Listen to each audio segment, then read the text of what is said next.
बिस्मिल्लाहिर्रहमानिर्रहीम।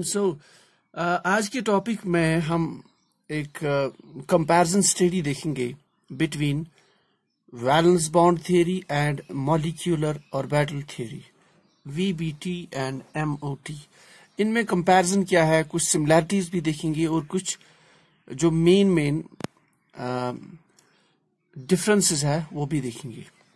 Okay, so this side will write the valence bond theory main points, and this side will write the main points about the molecular orbital theory. So we'll start point number 1. पहले कुछ similarities को देख लेते हैं. So point number 1.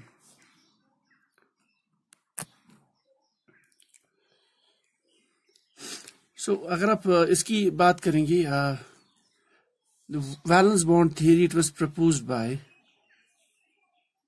Hitler and London.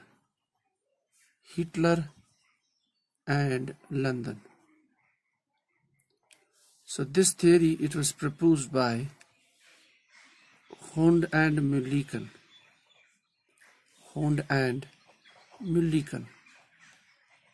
So this is very simple. इसमें कोई ज़्यादा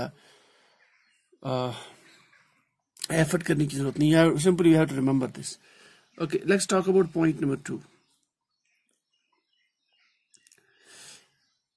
What is the aim of both these theory is to talk about the combination of atoms and formation of molecules. So दोनों का जो main aim है यही है कि how molecule is formed, how atoms combine. So combination of atoms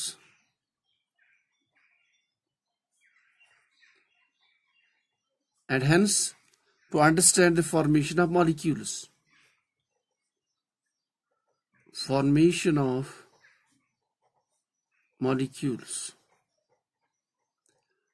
दो atoms कैसे combine हो जाती है और फिर वो जो मॉलिक्यूल बनता है उसमें क्या what are the difference between the individual atoms and in comparison to those molecules.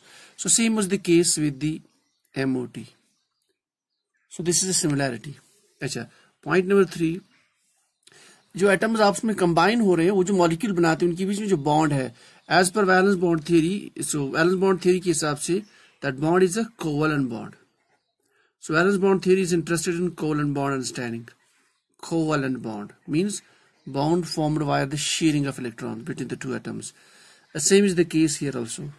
Your MOT is also interested in the covalent bond between the atoms.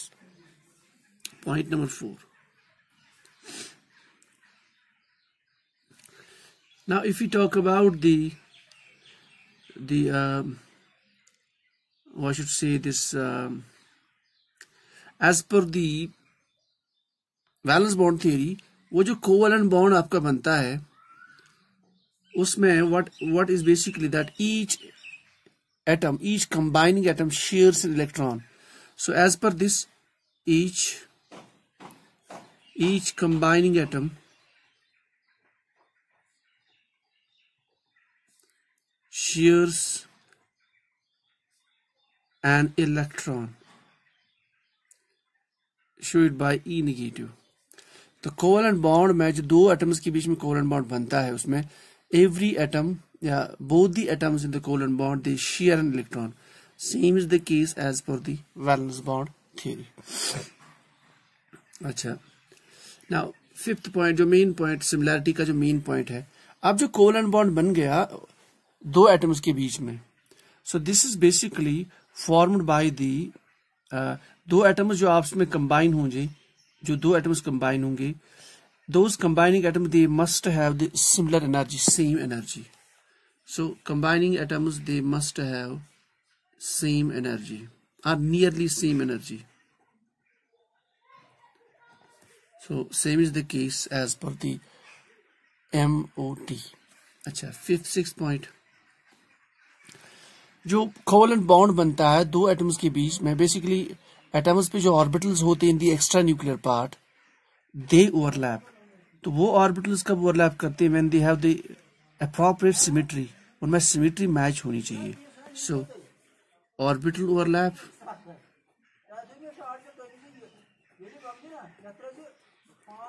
And symmetry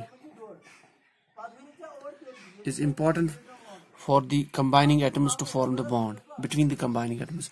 Same is the case as per the Hund's rule of maximum multiplicity. तो ये तो हो गई कुछ similarities. Now we'll talk about some dissimilarities or the points which are different. Okay, so we'll talk about point number 1. Differences. Now valence bond theory में जो main point इसमें ये देखिए, फॉर एग्जाम्पल दो atoms, this atom A and B, they will combine to form a molecule AB. इस atom में we have a nucleus at the center and the extranuclear part called as the electrons there in these various shells. Same is the case, we have a nucleus at the center and then the extranuclear part. So then the atoms combine to form the molecule. अब extra nuclear part में जो electrons थे, now they are attracted towards the, they have influence of this nucleus, यानी वो nucleus के साथ उनका influence है. Same is the case with this. जब मॉलिक्यूल बनता है, now as per the valence bond theory, अब ये जो इलेक्ट्रॉन है, ये दो इलेक्ट्रॉन्स है, इस इलेक्ट्रॉन में इट हैज इन्फ्लुएंस विथ ए, और जो ए के पास इलेक्ट्रॉन्स है उनका भी इन्फ्लुएंस अभी भी ए के साथ ही है. Well as ये जो इलेक्ट्रॉन है, इस बॉन्ड में जो शेयर्ड है on this side, it is influenced by the B, means it is attracted towards B. उस पे न्यूक्लियस बी का कंट्रोल है, और जो इसके आसपास इलेक्ट्रॉन्स है उन पे बी का कंट्रोल है. So that means we should say that as per the valence bond theory, atoms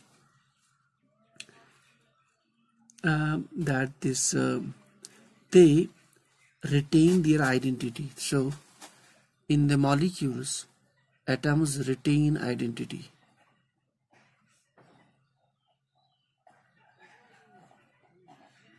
जो जिस न्यूक्लियस के साथ था, अब वो after bond formation similar behaviour की वो उसी न्यूक्लियस के साथ जुड़ा हुआ, एक्सेप्ट कि two atoms they are shared between the two to form a covalent bond. लेकिन मॉलिक्यूलर ऑर्बिटल थ्योरी में it is a totally different thing. As per molecular orbital theory, जो आपका मॉलिक्यूल अब बनेगा,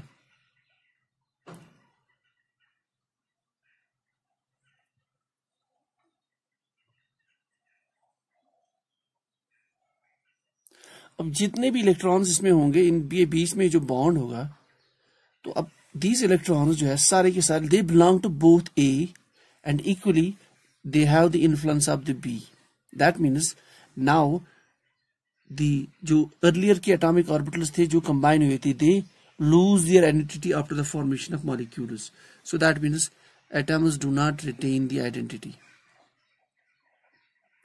Atoms do not retain identity. Let us say अगर ये इस electron में we have a single bond between the two, ये जो इलेक्ट्रॉन्स है, in this case they belong individually to A and B. इसमें जो इलेक्ट्रॉन्स है, they belong to both the nuclei. So electrons belong to both nuclei.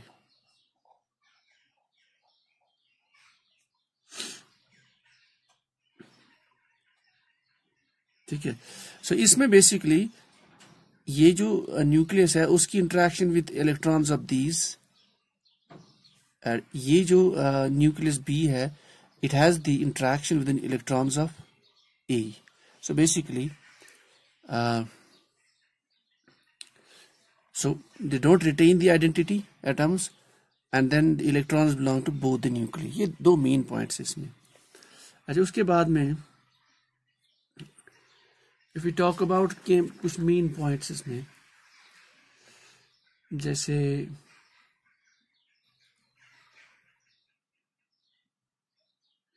अच्छा, as per दी, ये concept भी similar है कि जो इलेक्ट्रॉन्स है,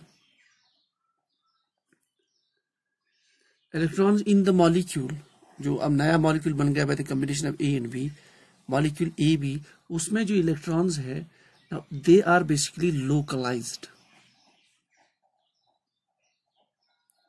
लोकलाइज्ड मीन्स, फॉर एग्जाम्पल, इसमें those which are at towards the A, they will be towards the A, और जो which are some of the electrons, they will be towards the B.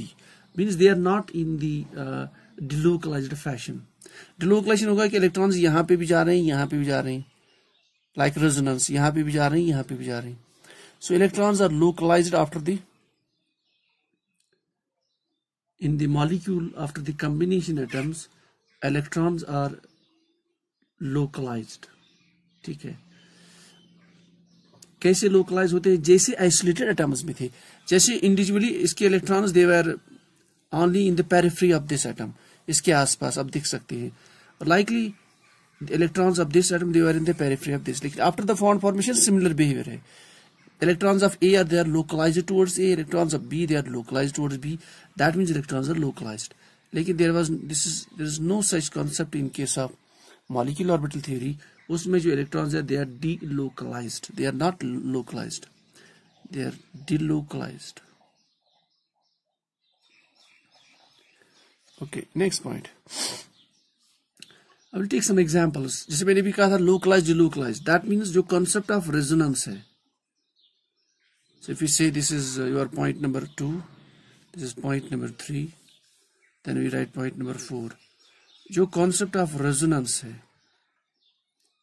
जो हमने already पढ़ा है few days before, कि electrons जो है they move all across the molecule from one atom to other atom, or atoms have different the arrangement of electrons, but same chemical structure. So resonance, फिर resonance से क्या होता है? The molecule becomes stable. Molecule में because the entropy increase, molecule becomes more stable. So resonance is a concept of valence bond theory. This is very important. While as there is no such concept in the molecular orbital theory. ये बहुत important है. अच्छा, fifth point. अब जो oxygen molecule जो है in the air, this oxygen molecule जो है it has been observed experimentally that is paramagnetic.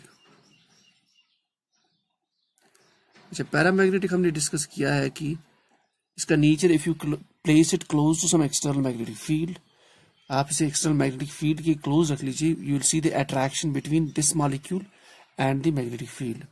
That's called a paramagnetic.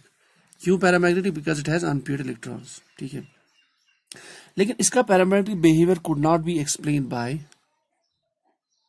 so it could not be explained by the valence bond theory, whereas here it was basically explained by the valence molecular orbital theory. कैसे? Through the MO diagram. So one can easily understand it with the help of MO diagram. उसमें आप देखोगे when you calculate the total number of electrons 16, फिर MO diagram बनाने के बाद you will see the unpaired electrons in 2 pi antibonding orbitals. That means it's paramagnetic. So its paramagnetism was explained by valence bond theory. अच्छा, we'll say one more point like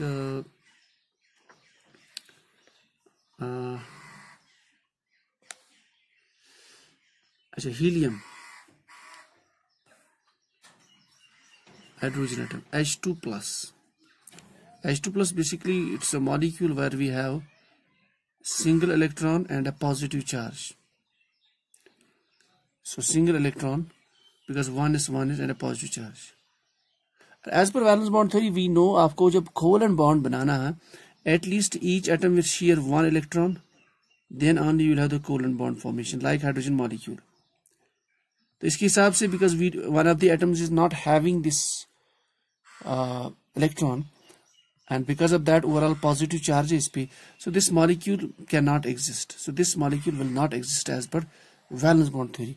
लेकिन जब इस पे आप apply करोगे ये जो MO डायग्राम का कॉन्सेप्ट, और फिर वहां से you calculate the bond order which is half of number of electrons in bonding minus number of electrons in anti-bonding. So you will calculate the bond order, ये निकल जाएगा 0.5. अब bond order greater than 0 जो हमने पहले भी discuss किया है, bond order greater than 0 it indicates molecule में molecule के exist होने की possibility बढ़ जाती है. Molecule या तो ज्यादा stable होगा, at least we have the idea that molecule will exist now or molecule can be formed. फिर वो exist होने के बाद कितनी देर रहेगा in the lab, in the environment or anywhere, that's a secondary thing. लेकिन molecule can exist because its bond order is greater than 0. So the existence of H2 molecule that was explained by the molecular orbital theory, while as valence bond theory failed to explain the existence of H hydrogen ion in the molecular form. So ये हो गई कुछ basic points in the valence bond theory and molecular orbital theory. थोड़ा सा मोटा सा comparison. So this is all for the day. So tomorrow we'll start the organic chemistry.